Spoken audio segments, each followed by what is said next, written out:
you very much, Presiding Officer. And can I remind the Chamber that my wife is a serving police officer in Police Scotland. And let me be clear, the vast majority of Scotland's frontline police officers do a fantastic job under incredible pressures. But a new report to the Scottish Police Authority raises a number of serious concerns about systemic issues throughout Police Scotland.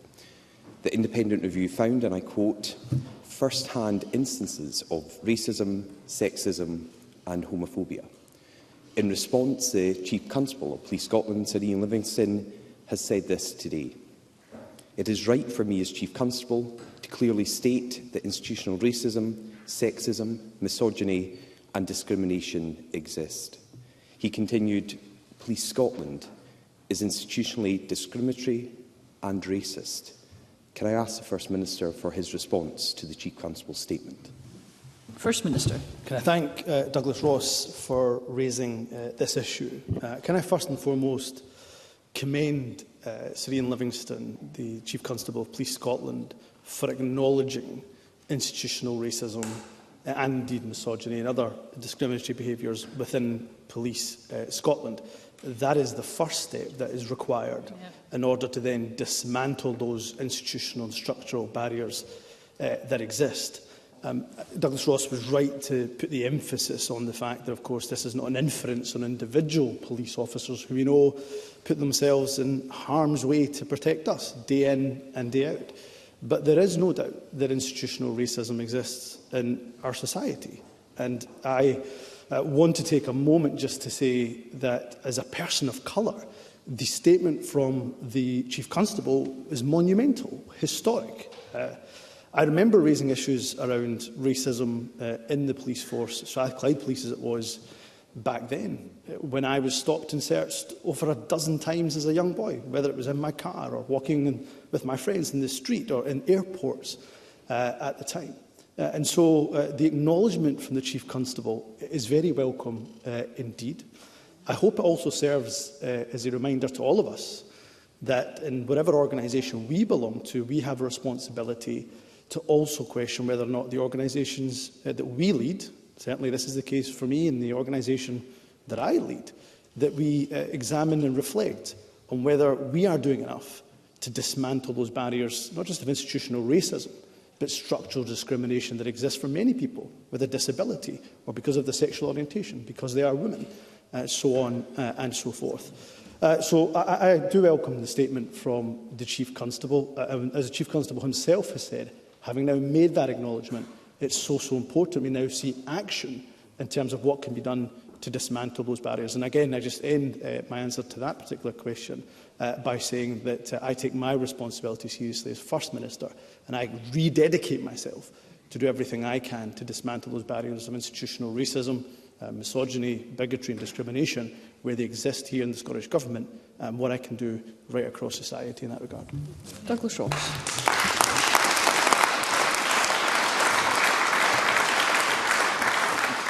The Chief Constable also said this today.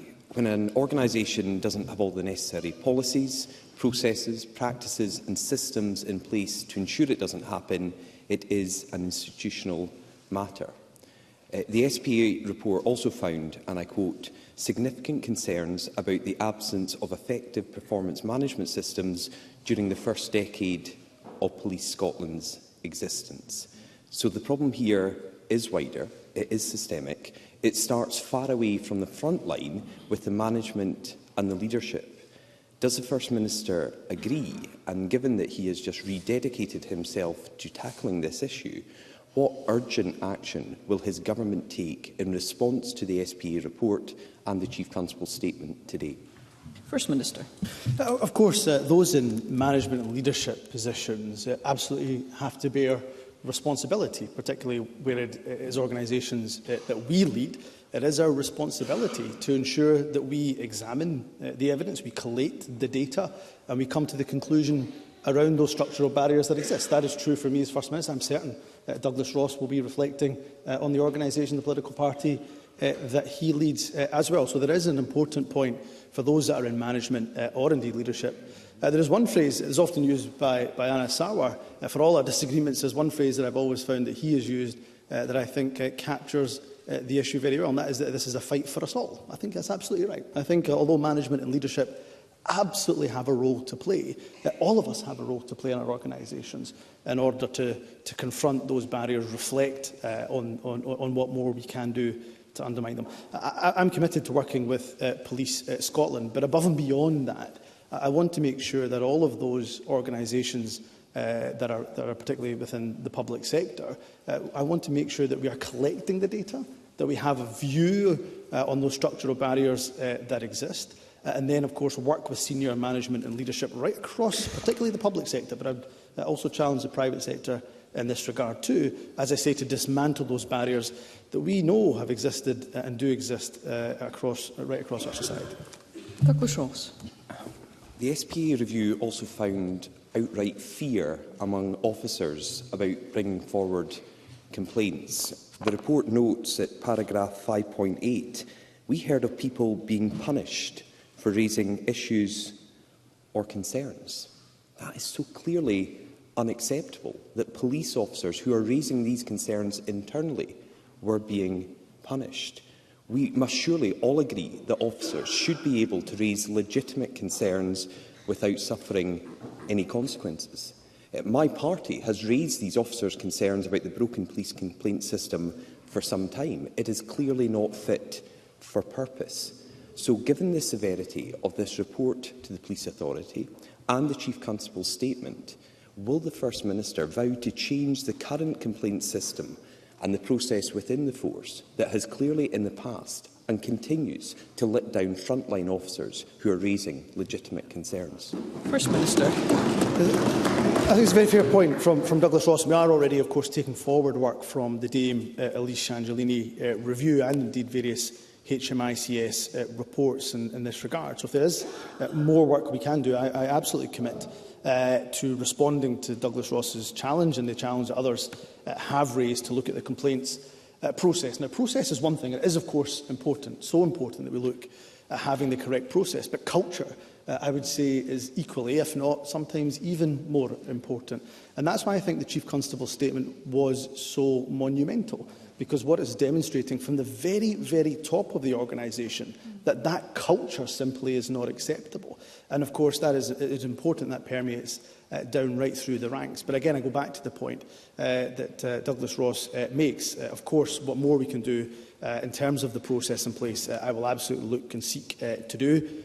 We are, as I say, taking forward the recommendations of the Dame Elise Angelini review and various HMICS reports in this regard. But I do welcome the statement from the Chief Constable. It's more than just process being important, of course, but of course culture is vital too. Douglas Ross.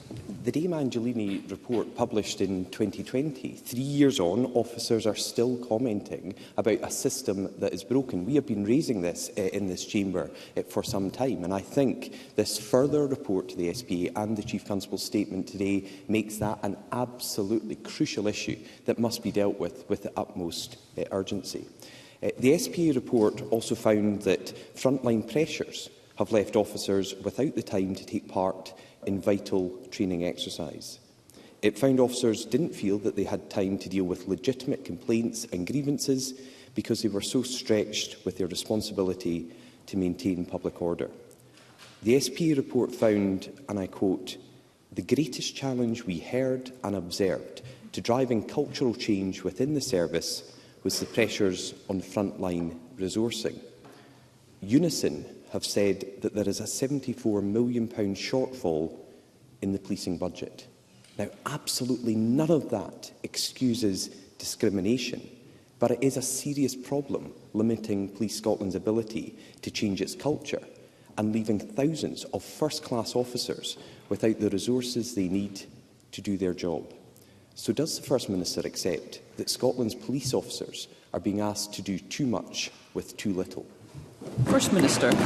I don't agree with that characterisation, and can I emphasise and re-emphasise a point that Douglas Ross just made? Of course, funding, and Douglas Ross is absolutely within his rights to question us in relation to our funding. That can never be an excuse for institutional racism, institutional misogyny, institutional discrimination, wherever it exists. And that is a point, in fairness, Douglas Ross himself has made, but I just want to re-emphasise. In terms of the funding that we provide for Police Scotland, despite UK Government austerity over the years, we've increased police funding year on year since 2016. We've invested more than £11.6 billion in policing since the creation of Police Scotland in 2013. In terms of police officer numbers, of course, these are matters operational for the Chief Constable, but the latest data, the latest comparable data that we have shows that there's 30 police officers per 10,000 in Scotland.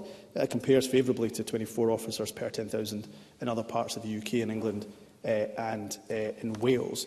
In terms of what more we can do to reduce the burden on police officers, which again is a very fair and legitimate point for Douglas Ross to raise, we're doing a fair bit of work in relation to the call-outs in terms of mental health that police officers often have to tend, which we know takes up a significant amount of their time. I'm happy to write to Douglas Ross with detail of that work that we are progressing. In terms of going back to the crux of the questions that Douglas Ross is asking, we have been working alongside policing partners to deliver Dame Elise Angelini's recommendations. To date, 58 of those recommendations have been delivered. And given the urgency of this issue, the Government will introduce later this year the Police Complaints and Misconduct Handling Bill to deliver on those recommendations. But I go back to the central point that I think everybody will agree with. It is so important that the acknowledgement of institutional racism and other discriminatory behaviours is recognised. What is really important is to then work together to ensure that we dismantle those barriers. I'm certainly committed to doing that. I've got no doubt the Chief Constable is, and I'm certain whoever succeeds him in his role will also look to do that too.